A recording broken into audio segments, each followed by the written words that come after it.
আসসালামু আলাইকুম। আমি মাহবুবুল আলম আছি অজানা কথা অনুষ্ঠানে। আমার সাথে থাকার জন্য আপনাদেরকে ধন্যবাদ জানাচ্ছি।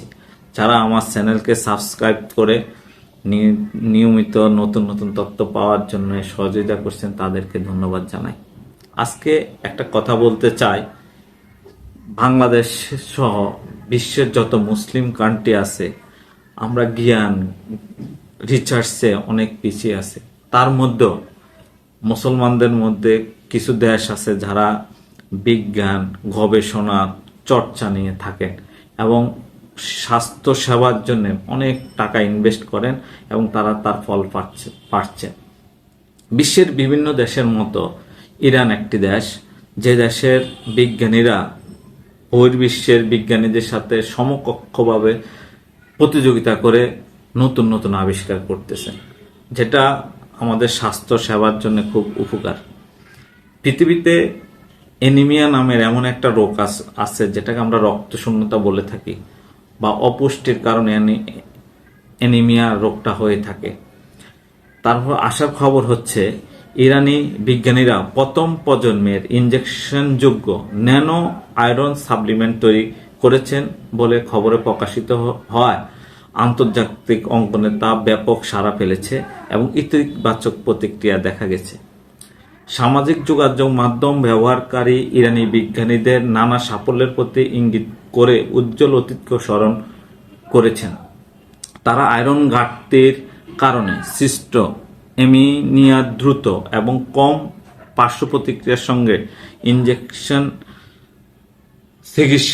ইনজেকশনযোগ্য চিকিৎসার ওষুধ ফেব্রিক কার্বক্সিমাল্টোজ তৈরিতে অনেক গুরুত্বপূর্ণ পদক্ষেপ গ্রহণ করেছে। ফাস্ট টুডে থেকে জানা যায় যে বিশ্ব স্বাস্থ্য সংস্থা থেকে জানা যাচ্ছে আয়রন ঘাটতির অ্যানিমিয়া বিশ্বের সবচেয়ে সাধারণ পুষ্টি সংক্রান্ত রোগগুলোর একটি এবং 200 কোটিরও বেশি মানুষ এই রোগে আক্রান্ত এবং বিভিন্ন সমস্যার সম্মুখীন হচ্ছে। ইরানি ওষুধটির একটি প্রধান সুবিধা হচ্ছে এটি এক সেশনে উচ্চ মাত্রার আয়রন সর্বোচ্চ 1000 মিলিগ্রাম প্রদান করতে সক্ষম, সেটা কোনো গুরুতর পার্শ্ব প্রতিক্রিয়া ছাড়াই। এর ফলে বারবার হাসপাতালে যাওয়ার প্রয়োজন কমে যাবে এবং সামগ্রিক চিকিৎসার উন্নতি ঘটবে। আরও একটি সুবিধা হলো এটি ইরানি পণ্যের উচ্চ নিরাপত্তা মান রয়েছে। এই কারণে কিডনি রোগী, কেমোথেরাপি নিচ্ছেন এমন ক্যান্সার রোগী এবং গর্ভবতী মহিলারাও এই ওষুধটি ব্যবহার করতে পারবেন।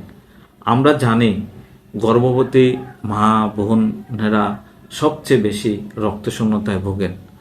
আশা রাখি এই প্রথম প্রজন্মের ন্যানো টেকনোলজির আয়রন সাপ্লিমেন্ট ব্যবহার করে উপকার পাবেন। সামাজিক যোগাযোগ মাধ্যম ব্যবহারকারীরা এই কারণে ইতিবাচক প্রতিক্রিয়া দেখিয়েছেন এবং জার্মানির একজন নেটিজেন লিখেছেন, আমার এই সমস্যা আছে এবং আমি ইরানের বিজ্ঞানীদের দক্ষতার উপর বিশ্বাস করি। আরেকজন নেটিজেন আলী আব্বাসি বলেছেন, আমি সব সময় বলি ইরানিরা বিশ্বের সর্বোচ্চ আইকিউ অধিকারী। পুরো পশ্চিমা বিশ্ব এবং যুক্তরাষ্ট্র কল্পনাও করতে পারে না ইরানিরা কি ধরনের সাফল্য অর্জন করতে সক্ষম। এই কারণে তারা ইরানের উপর নিষেধাজ্ঞা আরোপ করতে চায়, কারণ তারা ইরানি মেধার সঙ্গে প্রতিযোগিতা করতে পারে না। ডক্টর আসমা নামের একজন নেটিজেন বিশ্বের জন্য শুভ সংবাদ শিরোনামে দিয়ে লিখেছেন, এটি বৈশ্বিক স্বাস্থ্য ব্যবস্থার জন্য অত্যন্ত গুরুত্বপূর্ণ। আয়রন ঘাটতির সমস্যা বিশ্বের লাখ লাখ জনগণ ভুগছে। আশা রাখি ইরানি বিজ্ঞানীদের প্রথম প্রজন্মের ফুড সাপ্লিমেন্টারি আয়রন কাজে দিবে এবং বিশ্ব সেটাকে লুপে নেবে। ক্ষমতার দ্বন্দ্ব থাকতেই পারে, মেধার দ্বন্দ্ব থাকতেই পারে, মেধার প্রতিযোগিতাও থাকবে এবং তার থেকে আমরা যারা আছে আমরা ভালোটা গ্রহণ করব এবং ভালোর সাথেই থাকব। ধন্যবাদ আমার সাথে থাকার জন্যে, আমার চ্যানেলের সাথে থাকার জন্যে। যদি নতুন হয়ে থাকেন, লাইক, কমেন্টস এবং সাবস্ক্রাইব দিয়ে আমার সাথেই থাকুন নতুন নতুন অজানা তথ্য জানার জন্য। ধন্যবাদ।